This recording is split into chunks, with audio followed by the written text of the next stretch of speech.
Good morning, Manitoba. I'm Larry McIntosh, and I'll be your host for the next hour every Saturday morning from 8 to 9. Thanks for tuning in. Welcome to the first full day of spring. Yesterday, spring arrived at 5:45 p.m., give or take, which is a great reason to celebrate. So let's celebrate spring together by going out for dinner. Shelley and I have been very fortunate to meet many great Manitobans over the years. However, we'd love to meet a few more. So we've decided to ask you out for dinner. Yes, dinner. We'd like to invite a lucky listener and their guest to join us for dinner. The restaurant we've chosen for this week's contest is High's Steakhouse. If you'd like to enter into a draw to join Shelley and myself for dinner at High's Steakhouse, please email me at larrymcintosh@peakmarket.com by noon today. That's Larry McIntosh, McIntosh is MC, at peakmarket.com. And just a hint, it's Peak Market, not peakofthemarket.com, peakmarket.com. And again, by noon today. And put in the subject line, potato. And I want to take a moment to thank the great folks at High's for donating this dinner for four. Please feel free in that email to put any comments or suggestions you have about Food and Friends, as we always love to hear feedback from our listeners. And we'll sort out all the details of when we're going for dinner when the winner's picked, and we'll talk to them about finding a date that works for everybody. Again, if you'd like to enter your name into a draw to join Shelley and myself for dinner at High's Steakhouse, please email me at larrymcintosh@peakmarket.com by noon today, and in the subject line, put potato. My guest this morning is Michael Gupton, President and CEO of KMG Gold. Good morning, Michael. Good morning, Larry. How are you? I'm doing great. And yourself? Very good, thanks. Just got back from holidays. You're all relaxed. Yeah, I'm relaxed. You've been back for a week now. You're back to it, right? Yeah, exactly. So you and I I mentioned this the last week's show when I said you were going to be on. You and I met at a Chorus radio reception where they launched our sister station, Big 97.5. Yep. And we talked after the launch for probably an hour about gold and what you do and your background. And I found it absolutely fascinating. That's why we invited you to be on the show today, because I appreciate the opportunity. Yeah. Well, we're going to find a lot about recycling of gold and other products, but we're also going to find a lot about you in a segment coming up. But let's talk about KMG Gold. What do you do? Well, as the name suggests, we recycle precious metals. Gold, silver, platinum, and palladium are the four metals that we concentrate on, and that can come from scrap gold jewelry or silverware, as long as it's sterling and not plated. Gold teeth, believe it or not. Hey, if it's gold, we can recycle it. Platinum comes in different forms. There's jewelry, but there's also a lot of labware. University labs and medical labs use a lot of platinum. They're called crucibles, or these little tiny cups. There's platinum wire. There's all kinds of stuff with the platinum out there. So we see quite a huge range, actually, between the jewelry that everyone would have, a broken earring or a broken chain laying around, all the way to some really weird industrial precious metals. So if someone has something in a drawer, they want to recycle it, and it may or may not be real gold, they just bring it down to your location and you check it out, or? Yeah, that's the best way. A lot of people don't know whether or not it's gold, but so you just bring it down, and we have all the tools and equipment and the training to, we'll tell you exactly what it is, whether it's gold, whether it's plated, whether it's brass, whether it's counterfeit. We get a lot of counterfeit stuff from time to time.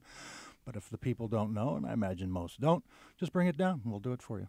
So from my perspective, if I found something in my drawer or something that was given to me by somebody that you don't want anymore for whatever reason, I might think, what if it's not real gold? I might be embarrassed when I go down there, and you're going to say, oh, no, it's whatever. Yeah. That environment, do you get that people that are worried about that? No, not really. Just me? The biggest thing customers are concerned about is they've never done this before. Let's say that they've got some stuff, they've brought some stuff, and they'll say, well, I know this is gold. Okay, good. But then they'll also bring stuff to say, well, I don't know if this is gold or not. So we'll check it out for them. But their biggest hesitation is they've never done it before. They've never sold their gold. The whole cash for gold industry started around 2007, coincidentally the same time we got into it, just by fluke. But chances are is they're only going to do this once. They're cleaning out their jewelry box, and that they've heard all of these ads online and all over from all of these guys, and they don't really know what's going on. Right. So the biggest trepidation they have is, how does it work? And it's as simple as you just you bring whatever you have, whether you think it's gold, whether you think it's not, or if it's silver, or if it's coins, or if you've got silverware, you don't know if it's solid silver, you don't know if it's sterling silver, for example, or you've got some white metal rings, you don't know, maybe they're platinum. Hey, it doesn't matter. Just bring it all down. We have an X-ray fluorescence machine. It's the only privately owned one of its kind between Toronto and Calgary. It's state-of-the-art. There's only 3 of them in Winnipeg. The Royal Canadian Mint has 2. We've got the other one. Wow. So we use 2 different kinds of technology to test for precious metal. One is 3,000-year-old technology. It's called the acid test. We use a couple of acids, which will we use it more for a yes or no answer. So we'll use the acid test to determine is it or isn't it. And then we'll use the X-ray machine, and that will tell us every element that is in the thing. Gold, silver, copper, lead, tin, you name it. If it's a metal, this machine will tell us what's in there. So the acid test, does that tell you whether just gold, or does that tell you different? Yeah, it'll do gold and silver. Oh, okay. Quite easily. Yeah, it just you file a little tiny notch in the thing, and you put a drop of acid on it. If it's gold, the drop of acid will sit there like a drop of water. It'll do nothing. Okay. If it's silver, it'll kind of go a cloudy, creamy color.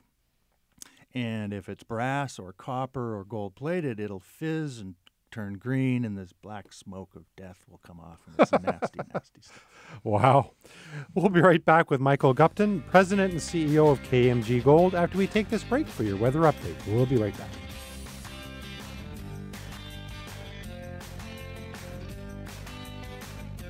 Welcome back. I'm Larry McIntosh. I hope you've had an opportunity to see our bright and colorful potato and onion bags at your local store. Peek in the Market's new Sesame Street potato and onion bags feature Elmo, Bert, Grover, Oscar, Abby Kadabi, Rosetta, Cookie Monster, Big Bird, and Ernie. 9 different Sesame Street characters in all. Along with the characters, you'll still see the Peek in the Market logo, so you are guaranteed it is grown right here in Manitoba. We're very pleased to partner with Sesame Street on the Eat Brighter program. The Sesame Street Eat Brighter program is all about encouraging children as well as adults to eat more fruits and vegetables.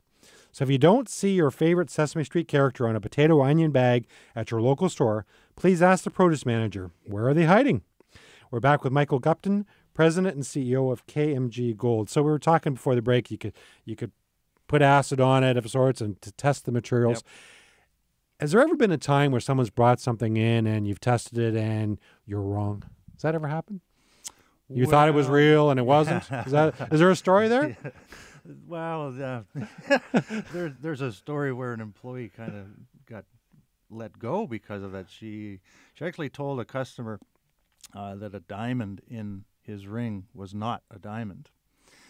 And she'd only been with us 2 weeks, I think, at the time. So she really hadn't a hot clue what diamonds were or not. So why she took it upon herself to tell the customer that, it's not a diamond, this was beyond me. Luckily, the customer came back in for a second opinion, and I happened to be there, and then I explained to him that, no. Yes, it's a diamond, and yes, it's this carat gold and stuff. But mistakes happen every day. We just try to limit them, of course. Of course. So when you look at something, that was going to be my next question. If you have a diamond ring, I mean, You talk about the specialty gold, silver, etc. Yep. You also buy diamonds? We do. We do. So what do you do with those? Well, diamonds, we may want to reserve another couple hours to talk about the whole diamond industry. But in a nutshell, if you've got diamonds in your ring, they're around 3 millimeters in diameter or larger. That's about 1/10 of a carat or larger. Those have a market, so we can resell those, and we recycle those diamonds. The smaller diamonds, unfortunately, really have no value, and we simply melt them along with the gold, and they're gone. It just goes along with the slag after we melt the gold. But the larger diamonds, we'll buy those, we'll recycle those, we'll sell them off to the wholesalers, and then they put them back into the world's diamond supply, the same as we do when we recycle the gold and silver. It's all placed back into the world's gold and silver stream. So you mentioned in the last segment, but I was reading up on it before we had the show this morning, but 2007 is when you started. Yep. And that's kind of the time where all the gold recycling and you started seeing a little of them approaching. You were one of the first Or were you one of the first in Canada? We were one of the first in Canada, and it was simply just a fluke at the time when we started it. Cash for Gold was that notorious company out of Florida that started it all. They gave the industry quite a bad rap because they weren't quite as honest as they should be. But like I say, as a fluke, we started at the same time, whereas we took we took the high road, if you will. Cash for Gold took it down another road. But in Canada, we were one of the first, and we started here in Manitoba, as well as I was in Vancouver going to school. So we kind of ran the company. My wife, Karen, the K in KMG, would be in Winnipeg, and she was looking after all the financing, paying people and stuff like that. I was in Vancouver going to school, as well as, and then I would do all the analysis and stuff in Vancouver. The gold would all come to Vancouver and analyze it, and then we'd communicate with Karen back in Winnipeg, and then she'd pay the folks. Really? Yeah. So that wasn't that many years ago, and the industry seems to be exploded. Would that be fair? Or? Yeah, it really has. It really has. Before the whole cash for gold industry came along, 2006, 2007, there really wasn't any place for an average consumer to sell their gold. They had two choices, really. They had a jeweler or a pawn shop. And whether or not one may be unsavory, in your opinion, compared to the other, it really didn't matter. They both paid out about the same thing. They both paid out around 40 to 50% of the market value of your gold. Part of the success of Cash for Gold, if I go back a minute, Cash for Gold was paying out about 15% of the market value of gold. Jewelers and pawn shops were around 40 to 50, and then we came along and we started paying around 76%, and then we went up to 86%. So at that time, we were, bar none, the highest paying gold buyer anywhere. Now, if you're bringing jewelry, for whatever reason you have jewelry, say, or what, it doesn't have to be jewelry, I guess, but gold or silver, you want to go someplace that you think is reputable. You want to have somebody say they had a good reputation from others. The reputation's got to be a lot in this business. It is. It's huge. Trust. It's a trust-based industry, and to earn that trust, the success of our company, because it's been astronomical growth because of, I think, the tenets that we hold as a company, and that communication is the key to earning that trust from our customers. Whereas the other ones, when they started out, they wouldn't communicate with the customer at all. You would send them your gold, and all of a sudden you'd get a check in the mail. That's it. No explanation, no analysis, no offer to purchase, nothing. You just get a check in the mail. We went completely the other way, where we communicated with the customer at every step of the way, whether it was whether they mailed their gold to me in Vancouver or when I came back to Winnipeg, or whether they walk into our retail location at 620 Academy Road. We go through everything. So we assuage their fears with honesty and communication, open communication. So if they have a question, ask it. We'll answer it straight up. You want to know exactly what I'm paying for gold? I will tell you. That's the key to the success of our end of this industry, and I think it's worked really, really well because of the growth that we've had. And that also leads us into our association with the Better Business Bureau and the awards that we've won specifically for being honest, dealing in business with integrity and ethics. And it's true in any business. You want to have ethics and trust and everything else, but I would think it's especially true in your business because there's a lot of distrust. People want to know they're being treated fairly. Of course. And I treat my customers the same way as I want to be treated myself. I'm a consumer. So whenever I do my business dealings, I don't like to be kept in the dark. I want to know exactly what's going on, especially if I've never done it before. And I think that that's the key to our success. We're talking with Michael Gupton, President and CEO of KMG Gold. We'll be right back after this break.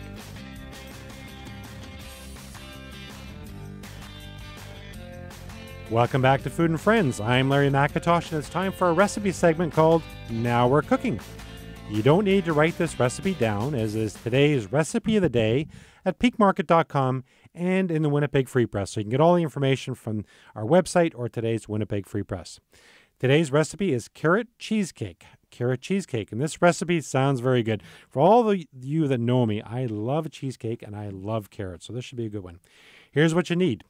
Graham crackers crumbs, sugar, cinnamon, melted butter, cream cheese, sugar, flour, eggs, orange juice, finely shredded carrot, raisins, ground nutmeg, and ground ginger. And the best part of all, the icing, which is the cream cheese, orange juice, and icing sugar. This recipe serves 8. And as I said, you can get all this information on this recipe with all the measurements at the recipe of the day at peakmarket.com or in today's Winnipeg Free Press.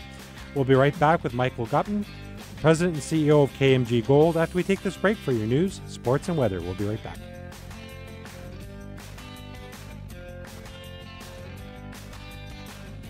Welcome back. I'm Larry McIntosh. Peak of the Market is on Twitter. Follow us at Peak of the Market for recipes and Food and Friends guest updates. We have over 175,000 Twitter followers, and we'd love to have you follow us too. Again, we're at Peak of the Market, or you can follow me at Larry McIntosh. As I mentioned in the first half hour of the show, we'd like to invite a lucky listener and their guests to join us for dinner. The restaurant we've chosen for this week's contest is High's Steakhouse. If you'd like to enter your name into a draw to join Shelley and myself for dinner at High's, please email me at larrymacintosh@peakmarket.com by noon today. So Macintosh is MC, and it's peakmarket.com, not peakofthemarket.com. And just put in the subject line, potato. And maybe you'll be going out to dinner with Shelley and I to High's Steakhouse. And in your email, please feel free to put any comments you have about the show. And it's always great to hear feedback from our listeners. And for the lucky winner, we'll let them know. We'll work out a date and time when we'll have dinner, so that won't be a problem. So again, if you would like to enter your name into a draw to join Shelley and I for dinner at High's Steakhouse, please email me at larrymacintosh@peakmarket.com by noon today, and in the subject line put potato. Good luck. We're back with Michael Gupton, President and CEO of KMG Gold. Now, I said in the last half hour we want to talk about you. So this is the segment we want to talk about you. So okay. You're into gold and precious metals at this point in time, but where were you born? Where was I born? Yeah, we're going back. I was born in Los Angeles. Los Angeles, California? I was, yeah. Wow. Okay, so that begs the question, how did you end up in Winnipeg? Oh, I was 6 years old, and my father dragged us all up here. He was going to go to the University of Manitoba, so he brought us all up here, and we immigrated to Canada. My brother and sister were born in Winnipeg, and I've been in Winnipeg except for that brief stint in Vancouver all my life. You went to university in Vancouver? Winnipeg and then Vancouver, yeah. Winnipeg and Vancouver? Yep. Okay, so born in Los Angeles. You're fairly young when you left there, yep. right? You still have relatives back there? Yeah, not too many, though. Don't go back visiting often? No, I haven't been back to L.A. in a long time. So you ever been to Alcatraz, not as a prisoner, but have you ever visited it in San Francisco? No, I haven't. So I've been to San Francisco and I've seen it. You've seen I've it? No. So the reason I bring this up, we have a feature every week called This Day in History. Okay. So this is why I bring it up. I tied in the California thing, right? Yeah, okay. There you All right. March 21st, 1963, Alcatraz closed. And Alcatraz's federal penitentiary, known as the Rock, it was in the movies, obviously, and was a prison on a small island in San Francisco Bay. And it was designed to be the most secure prison in the world, and claims in its 29 years, no one successfully escaped. Shelley and I visited Alcatraz many years ago. Well, not that many years ago, but it's a very gloomy, dreary, scary place. I'm glad I've never been to prison anywhere, but that one is a really scary one. So I tied that in. So anyway, you moved to Winnipeg when you were 6. Back to you. Okay. And how did you get into the gold industry? Is that what? Oh, it was kind of a fluke, I guess. When my grandmother used to babysit me, here we go. Okay, my grandmother used to babysit me, and she would take me to the Goodwill stores in Southern California. And since then, I've gone to the Goodwill stores my whole life.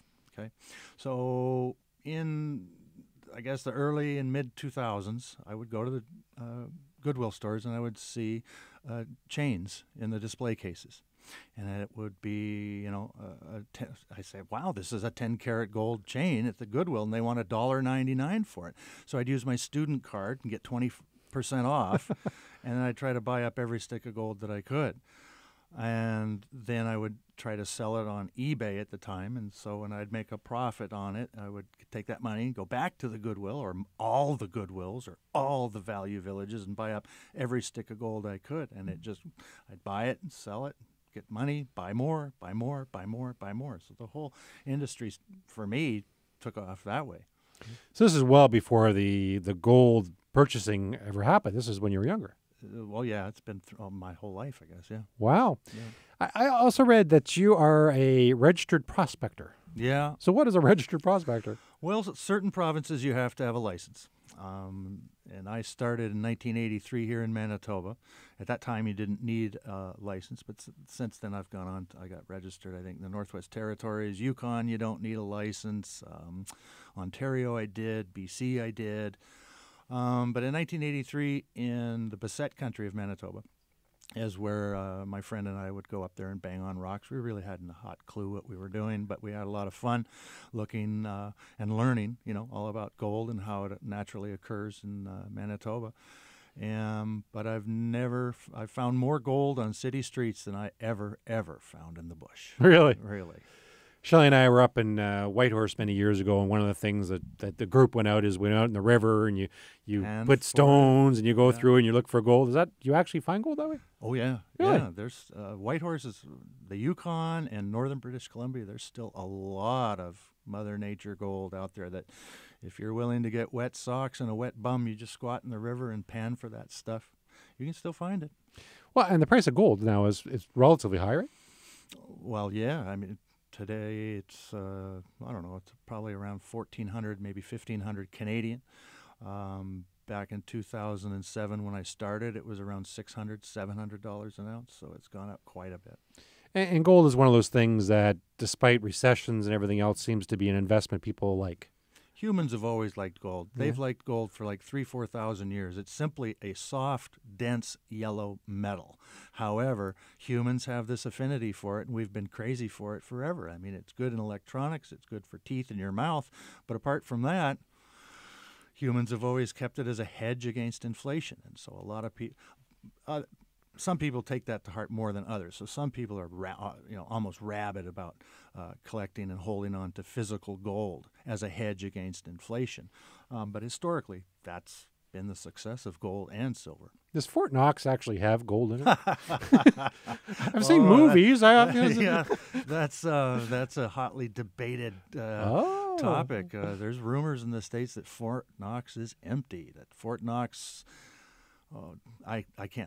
I'll get the facts all wrong, but some people think that Fort Knox is gone. They think they sold all the U.S. gold to Germany to repay a debt or something, and I can't remember what. Huh. So you never know. Yes. Fort Knox could be filled with gold or maybe nothing. We'll be right back with Michael Gupton, President and CEO of KMG Gold, after we take this break.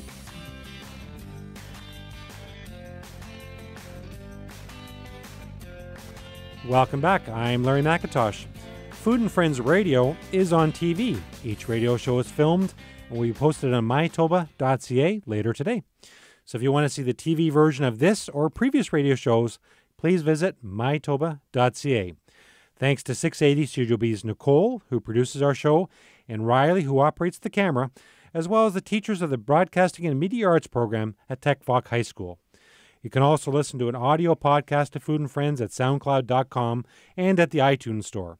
So just do a search for Food and Friends with Larry at Mytoba.ca or SoundCloud.com or at the iTunes Store, and all the shows will come up for your listening or viewing pleasure. And it's very important for me to mention that Food and Friends is only available because of 680 CJOB and its advertisers. So please tune in here every Saturday morning at 8 or listen live at cjob.com. We're back with Michael Gupton, President and CEO of KMG Gold. Now, Michael, you've been very generous and you've brought a raffle prize here. So for one of our listeners. So can you describe what this is to us? This is from the Royal Canadian Mint. It's a 1992 commemorative 25-cent specimen set. The included are the quarters from the 10 provinces and the 2 territories, and they're all sterling silver. And there's also a proof issue loonie in it as well, and it comes in a nice little box. It's a gorgeous box. I mean, it's almost like I don't know if it's velvet or not, but it's placed for all the there's 13 coins in total for each province, and the loonie. This is a great gift. So thank you for bringing this in. You're very welcome. So this is available to a listener who sends an email. If you're interested in winning this prize, please email me at larrymcintosh@peakmarket.com, and in the subject line put gold, G-O-L-D.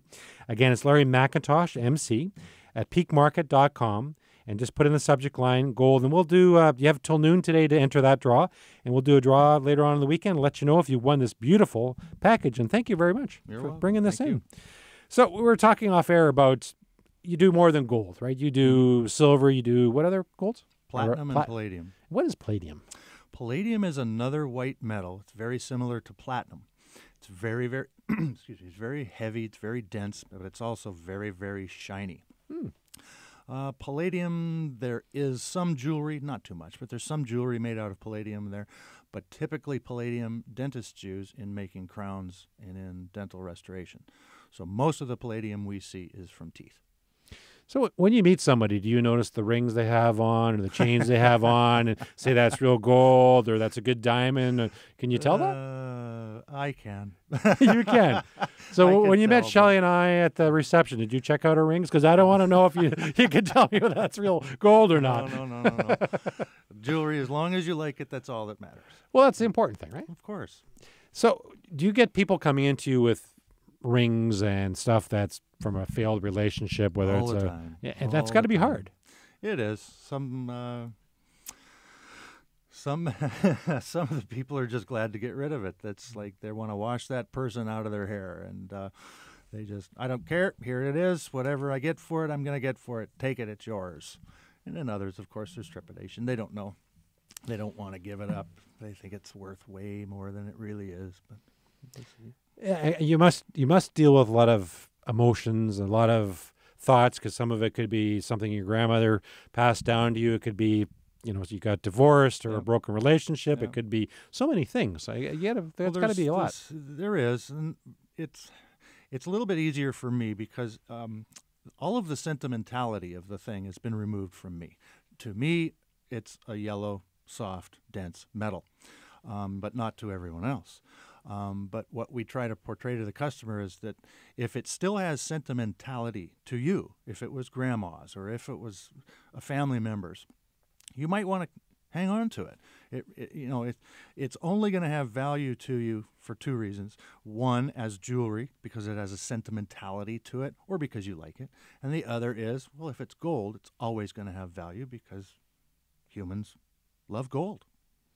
So did somebody bring in whatever, a piece of ring to you and say, how much is this worth? You could tell them and they change their mind? They don't want to do it in the end? Sure, all the time they do, right? It's some of them, they think that they have a dollar value in their mind, but unfortunately that dollar value is typically tied to the retail cost of the thing. And the retail cost of a jewelry item is considerably higher than the amount of gold that's contained in the thing. And that's all part of the business of the jewelry industry. I also read that you even offer air miles. Yeah, is that right? That's another exclusive to KMG. We were the first to get air miles. So KMG Gold at 620 Academy Road. I don't want to forget mentioning that because obviously we've talked a lot about the store. So it's right on Academy, right off Route 90 because Shelley and I pass it every day on the way home. Yep.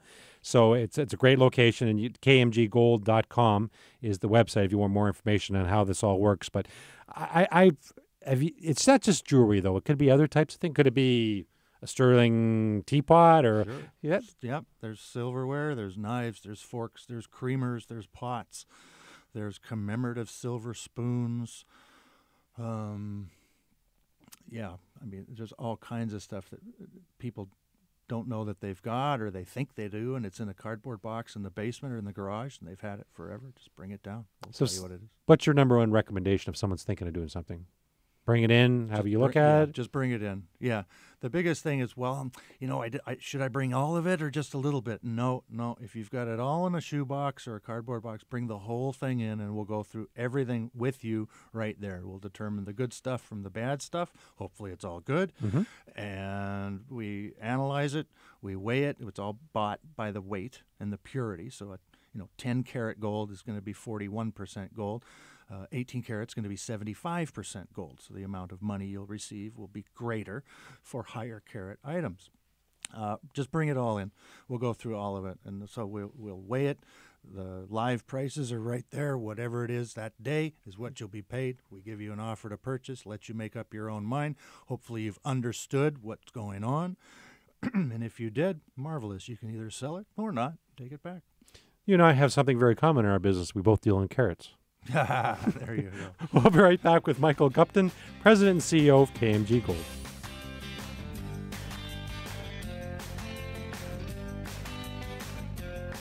Welcome back to Food and Friends. Please join me next Saturday, March 21st at 8 a.m. for another very interesting guest.